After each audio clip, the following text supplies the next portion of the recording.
Hey guys, today we are going to be talking about bills.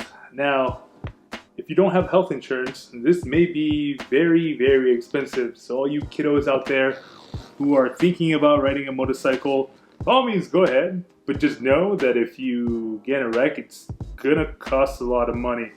But I'm here to kind of tell you little loopholes and things that I've heard that may actually assist you. So let me give you kind of the breakdown. So I was probably about less than 3 miles away from the hospital I actually stayed at. The ambulance ride for that costed about $4,000. All right, that's just the ambulance ride. And then the hospital stay was close to, before insurance, was close to about $340 a day. I was there for 4 days, so do the math because I can't. And then after that, there's a surgery bill. Now, for the specific surgery that I had, tib fib with rod down there, plate here, screw there, came out to being about $12,000. And anesthesia, which is separate, was about, before insurance, was I think about $2,000. I'll have to get back to you on that. But my insurance was able to chop down a lot of these bills, and one outlier is that I had insurance. They took me to a hospital, which my insurance covered, but I got a doctor that was out of network, which technically meant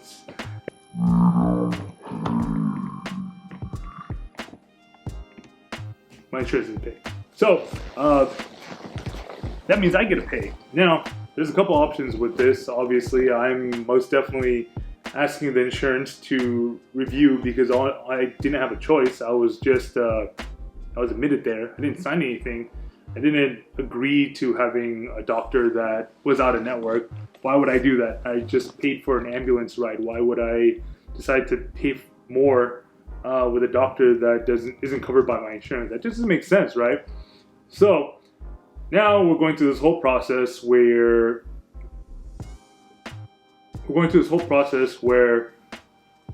my insurance is going to look if they can settle with this doctor to make pretty much the amount that they want to give him and see if he accepts it. Well, that's not probably going to work. They offered like $1,700. Okay, $1,700 for $12,000. That is absurd, right? But they told me to ask anyway, so I did. Well, okay, look. Long story short, this is going to be a long ordeal. There's a lot of money to be spent. Let me go ahead and explain to you, if you're a kid and you don't have insurance, or your parents don't have insurance and you're not under their insurance, if you're 26 and up and you're SOL and you're on your own, there's a couple things. Now, I heard that there's a lot of medical relief. It's government funded. Pretty much just saying, like, if you don't have the means of paying, the hospitals rather get a portion of it from the government versus taking payments from you every month. So what you want to do is you always want to reach out to the financial department of that hospital and straight up let them know you need assistance. Now, I'm not telling you to abuse the system because there are people who do it, but if you're legitimately short on cash or you're strapped on cash and something like this happens, you may be able to qualify and use it. Now, I'm most definitely strapped on cash because of all of the whole COVID hit and also everything else that happened. Yes, I'm very strapped on cash.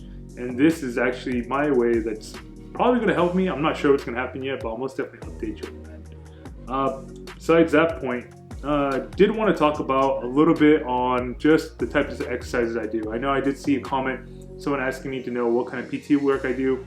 I will work on a video, probably just me in sweats, just showing, actually maybe I'll wear short shorts for you guys, but just showing you the type of exercises I do that's been helping me.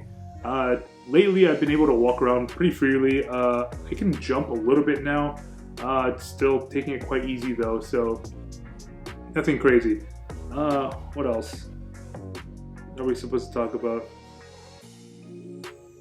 I feel like there's so much pressure with these lights. So, long story short, if you're gonna ride a motorcycle, try to have some form of insurance. Most I don't know where you live, but if you're in California, most motorcycle insurances won't cover medical, and for good reason too, because people like us who decide to snap their leg every single time.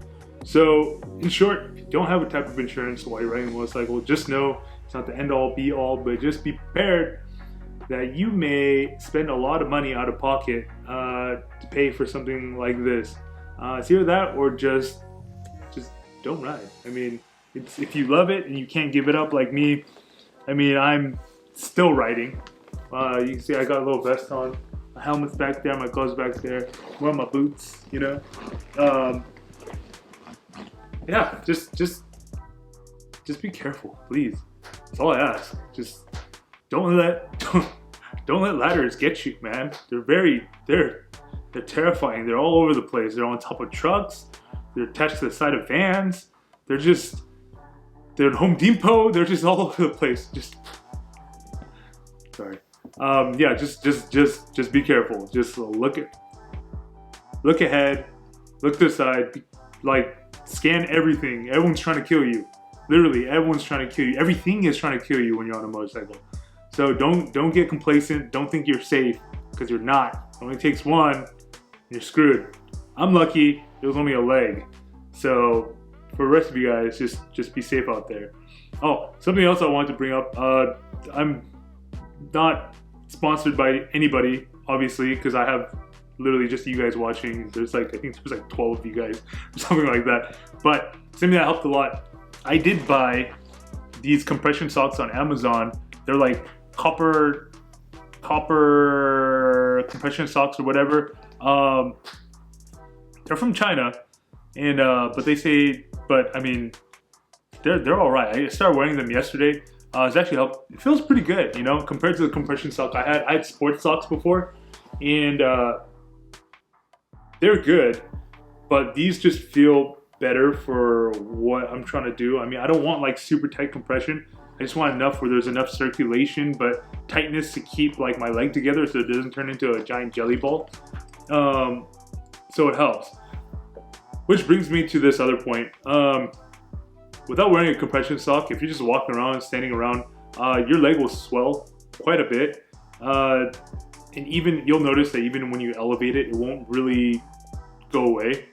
Something that I would recommend is, you probably won't be able to fit at this time, but just force the sock on and then just lay straight, and then it'll go away.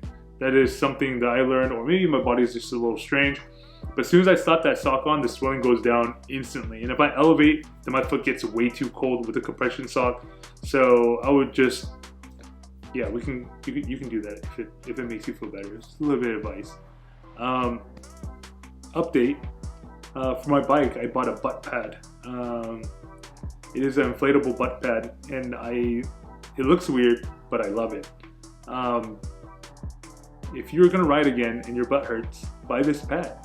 I'm also not sponsored by them, but it is a good pad, and I will give you a link in the description for this butt pad. Oh, I'll do the socks too, just so you can get that too. So going back to the exercise video, or if my amazing editor edits it and kind of fills it back in, just going back into the exercise.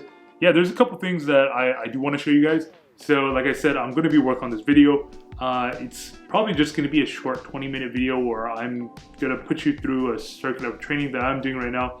This stage that I am on my leg, I think, let's see, I'm about 4 months in. Four, January, February, March, April. Yeah, I'm about 4 months in.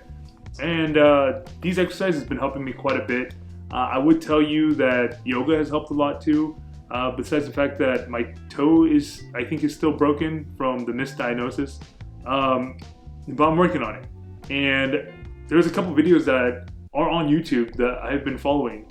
And that might be something you guys are interested in too. So I'll go ahead and put the description in the bottom. Again, I don't know these people on YouTube.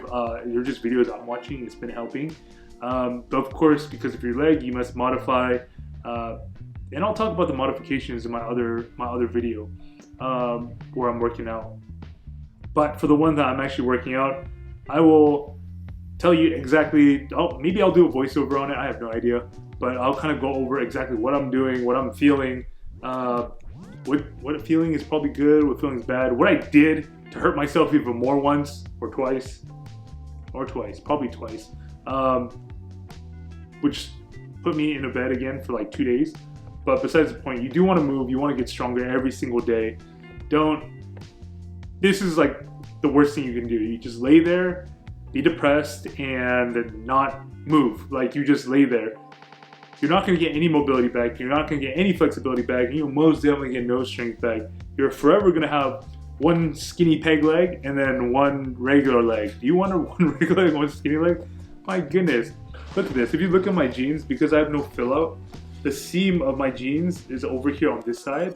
And the seams of these jeans is like all the way up here because I have nothing there right now. It's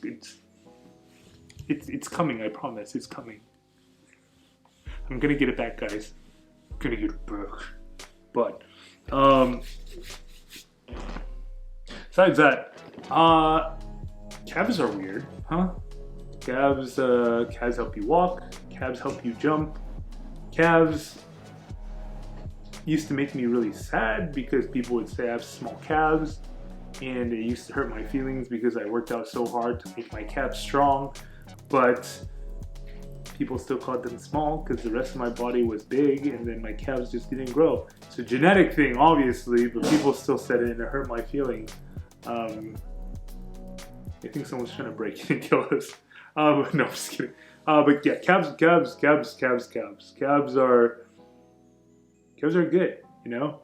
And now I actually miss my small, muscular calves because I just have a tree trunk now.